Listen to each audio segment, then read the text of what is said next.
할렐루야. 우리에게 생명을 주시고 오늘을 허락하신 하나님께 찬양하며 영광 돌리시는 하루가 되시기를 축복합니다. 기도하겠습니다. 아버지 하나님, 우리를 잘 자게 하시고 또한 이렇게 새 날과 새 기회를 주셔서 하나님 앞에 살게 하심을 감사합니다. 하나님, 오늘도 하나님을 섬기는 다짐을 하고자 하나님 앞에 머리 숙입니다. 하나님을 예배합니다.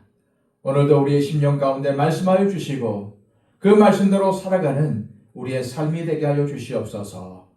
오늘도 항상 하나님 편에 서는 우리가 되게 하여 주시고 말씀 중심, 하나님 중심으로 살아가는 우리의 삶이 되게 하여 주옵소서. 예수 그리스도의 이름으로 기도하옵나이다. 아멘. 다 함께 찬송가 419장 찬양 드립니다.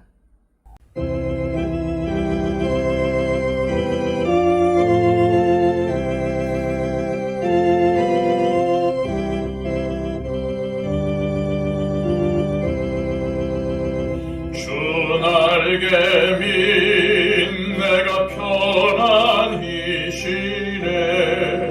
밤깊고 비바람 불어쳐도 아버지께서 날 지켜주시니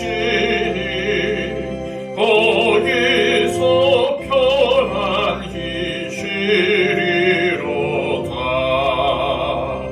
주 날개 밑 평안하다.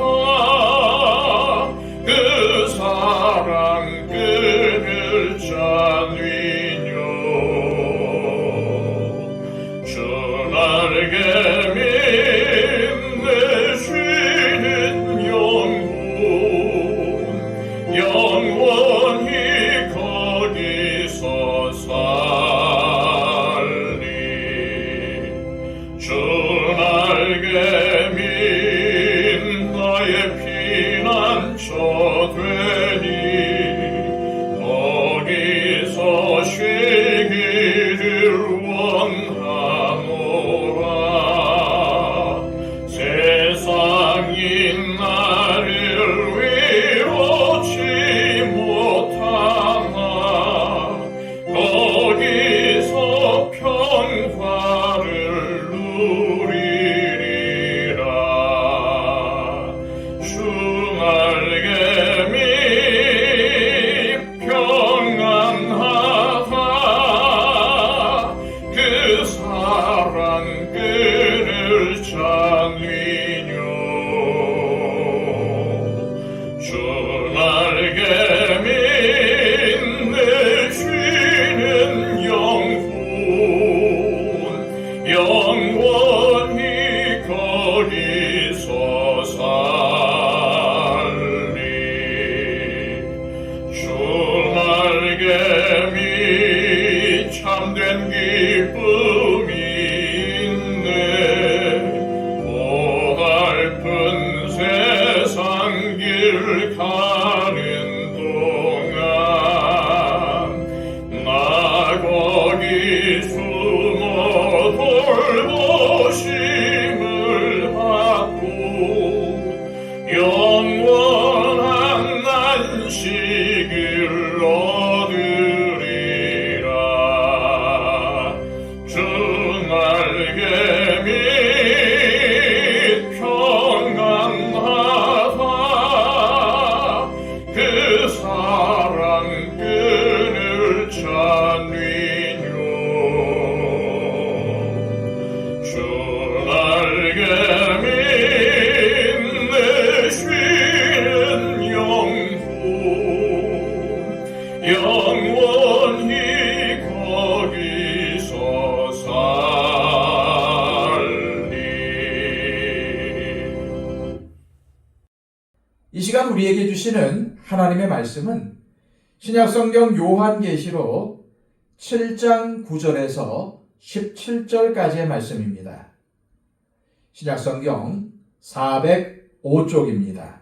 이 일 후에 내가 보니 각 나라와 족속과 백성과 방언에서 아무도 능히 셀 수 없는 큰 무리가 나와 흰옷을 입고 손에 종려가지를 들고 보좌 앞과 어린 양 앞에 서서 큰 소리로 외쳐 이르되 구원하심이 보좌에 앉으신 우리 하나님과 어린 양에게 있도다 하니 모든 천사가 보좌와 장로들과 네 생물의 주위에 서 있다가 보좌 앞에 엎드려 얼굴을 대고 하나님께 경배하여 이르되 아멘.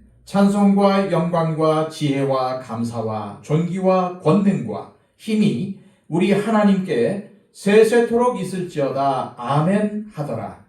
장로 중 하나가 응답하여 나에게 이르되 이 흰옷 입은 자들이 누구며 또 어디서 왔느냐? 내가 말하기를 내 주여 당신이 아시나이다 하니 그가 나에게 이르되 이는 큰 환란에서 나오는 자들인데 어린 양의 피에 그 옷을 씻어 희게 하였느니라. 그러므로 그들이 하나님의 보좌 앞에 있고 또 그의 성전에서 밤낮 하나님을 섬김에 보좌에 앉으신 이가 그들 위에 장막을 치시리니 그들이 다시는 줄이지도 아니하며 목마르지도 아니하고 해나 아무 뜨거운 기운에 상하지도 아니하리니 이는 보좌 가운데에 계신 어린 양이 그들의 목자가 되사 생명수 샘으로 인도하시고 하나님께서 그들의 눈에서 모든 눈물을 씻어 주실 것임이라. 아멘. 지난 시간 우리는 수많은 이단을 양산해내었던 숫자인 하나님의 인침을 받은 자 14만 4천에 대해서 묵상했습니다. 다시 한번 강조하지만 이 14만 4천을 문자 그대로의 수로 해석하면 안 됩니다. 이것을 문자대로 해석해서 이단이 생긴 것입니다. 이 14만 4천이란 수는 하나님의 인침을 받은 자, 즉 구원받은 자의 수가 매우 많다는 뜻이라고 말씀드렸습니다. 앞에 14만 4천보다는 이어서 등장하는 장면이 더 중요합니다. 9절, 10절입니다. 이일 후에 내가 보니 각 나라와 족속과 백성과 방언에서 아무도 능히 셀 수 없는 큰 무리가 나와 흰옷을 입고 손에 종려가지를 들고 보좌 앞과 어린 양 앞에 서서 큰 소리로 외쳐 이르되 구원하심이 보좌에 앉으신 우리 하나님과 어린 양에게 있도다 하니 방금 읽은 내용은 7장에서 절대로 놓치지 말아야 하는 중요한 부분입니다. 왜냐하면 여기 나오는 큰 무리가 14장에서는 한 무리가 되어서 14만 4천으로 표현되기 때문입니다. 그래서 7장에서 중요한 사람들은 14만 4천 명보다는 바로 각 나라와 족속과 백성과 방언에서 아무도 능히 셀 수 없는 큰 무리라고 묘사된 이 사람들입니다. 요한사도는 하나님의 인침을 받은 14만 4천에 대해서 듣고 난 후에 다시 보았습니다.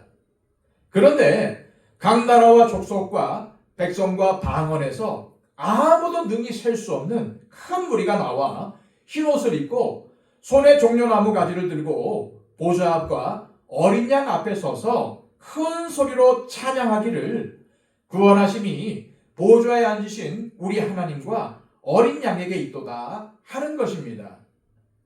이 어마어마한 광경에 대해서 13절에 이런 질문이 나옵니다. 장로 중 하나가 응답하여 나에게 이르되 이 흰옷 입은 자들이 누구며 또 어디서 왔느냐? 24 장로 중 하나가 요한 사도에게 이 흰옷 입은 자들이 누구며 또 어디서 왔느냐고 물은 것입니다. 14절입니다. 내가 말하기를 내 주여 당신이 하시나이다 하니 그가 나에게 이르되 이는 큰 환란에서 나오는 자들인데 어린 양의 피에 그 옷을 씻어 희게 하였느니라. 요한 사도는 이들이 누구인지 알 수 없기에 이렇게 대답합니다. 내 주여 당신이 하시나이다. 요한의 답변을 들은 24 장로 중 하나는 이들은 큰 환란에서 나오는 자들인데 어린 양의 피에 그 옷을 씻어 희게 했다 라고 알려줍니다. 여기서 주목해야 할 것은 이들이 큰 환난에서 나오는 사람들이라는 것입니다. 바로 이것이 6장 마지막 절에 이 진노의 큰 날에 누가 능히 설 수 있겠느냐라는 질문에 대한 답변입니다. 이 큰 환난에서 나오는 사람들이 바로 그 진노의 날에 구원받은 사람들인 것입니다. 어떻게 구원을 받았습니까? 어린 양의 피에 그 옷을 씻어 희게 해서 구원을 받은 것입니다. 다시 정리합니다. 이 사람들은 어떤 사람들입니까? 진노의 큰 날에 오직 예수 그리스도만을 구주로 믿고 그 피로 씻음을 받은 믿음의 사람들입니다. 여기서는 이들이 하나님의 인침을 받았다는 말씀은 나오지 않습니다. 그러나 15절과 16절에는 이들에 대해서 이렇게 설명하고 있습니다. 그러므로 그들이 하나님의 보좌 앞에 있고 또 그의 성전에서 밤낮 하나님을 섬김에 보좌에 앉으신 이가 그들 위에 장막을 치시리니 그들이 다시는 줄이지도 아니하며 목마르지도 아니하고 해나 아무 뜨거운 기운에 상하지도 아니하리니. 지금 이 사람들은 하나님의 보좌 앞에 있습니다.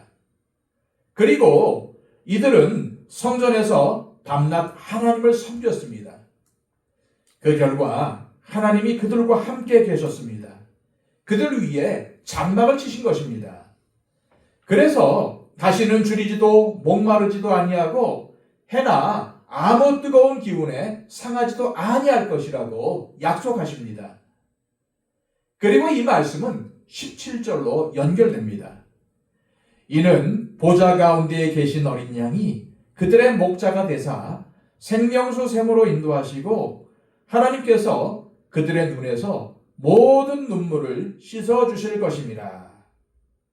이 두 말씀을 종합해서 보면은 이들은 이 땅에 있을 때 주님을 믿는 믿음으로 인해 굶주리고 목마르며 고난과 박해로 상함을 입었던 사람들임을 알 수 있습니다. 그런데 보좌에 앉으신 하나님께서 이들과 함께 하시고 이들 위에 장막을 치셔서 이들을 보호하시고 함께 거하시는 것입니다. 따라서 여기에는 이들이 하나님의 인침을 받았다는 말씀은 나오지 않지만 이들은 세상과 타협하지 않고 믿음을 지킴으로 영원한 천국을 상속받은 사람들이라는 사실을 알 수 있습니다. 그렇다면 앞에 14만 4천 명은 이스라엘 12지파라고 언급하고 뒤에 셀 수 없는 큰 무리는 각 나라와 족속과 백성과 방언이라는 표현을 쓰고 있는 이유가 뭘까요? 이는 신약 교회의 특징을 설명하고 있는 것입니다. 신약 교회는 어떠한 특징을 가집니까? 구약의 유대인들과는 달리 누구든지 어린 양의 피에 그 죄를 씻기만 하면 구원을 얻게 되는 것입니다. 그러므로 7장의 핵심은 14만 4천이라는 숫자에 있는 것이 아니라 지금도 계속되고 있는 복음의 역사로 인해서 각 나라와 족속과 백성과 방언에서 나오고 있는 흰 옷을 입은 큰 무리에 있습니다. 그런데 이 사람들은 큰 환난에서 나오는 사람들인 것입니다. 이 말씀은 요한계시록의 상황을 설명해주는 매우 소중한 구절입니다. 큰 환난에서 믿음으로 승리한 사람들이 바로 진정한 성도요, 하나님의 큰 상급을 받는 사람들입니다. 저와 여러분 모두 이런 은혜가 있기를 소망합니다. 그러므로 우리는 14만 4천을 문자적으로 받아들여 자신들만이 구원받았다든지 자신들의 교회와 단체에 들어와야만 14만 4천 명에 포함될 수 있다고 미혹하는 자들을 경계해야 합니다. 바로 이러한 사람들이 이단입니다. 요한사도는 오늘 말씀을 통해 누가 이 진노의 날, 극심한 심판의 날에 승리할 수 있느냐는 질문에 어린 양의 피에 그 옷을 씻어 희게 한 사람들이라고 대답하고 있는 것입니다. 그리고 이들만이 계시록 21장에 나오는 새 하늘과 새 땅을 차지하고 거룩한 성 새 예루살렘에 들어가게 될 것입니다. 그러므로 우리는 어떤 어려움과 환난에서도 세상에 굴복해서는 안 됩니다. 주님께서 다시 오시는 날까지 승리하는 그리스도인으로 살아야 합니다. 믿음으로 산다는 것이 무엇인지 그 의미를 올바르게 깨달으며 살아야 합니다. 이 말세의 시대를 그리스도인으로 어떻게 살아가야 할 것인가에 대한 물음에 주님은 요한계시록을 통해 큰 환난에서도 승리할 수 있는 믿음을 가지라고 말씀하십니다. 그리고 그런 자들에게 영원한 천국을 상급으로 주시겠다고 약속하시는 것입니다. 이 시간 기도하실 때 하나님 아버지, 오늘 말씀을 통해 주님께서 우리에게 주신 구원의 의미를 되새기게 하심을 감사합니다.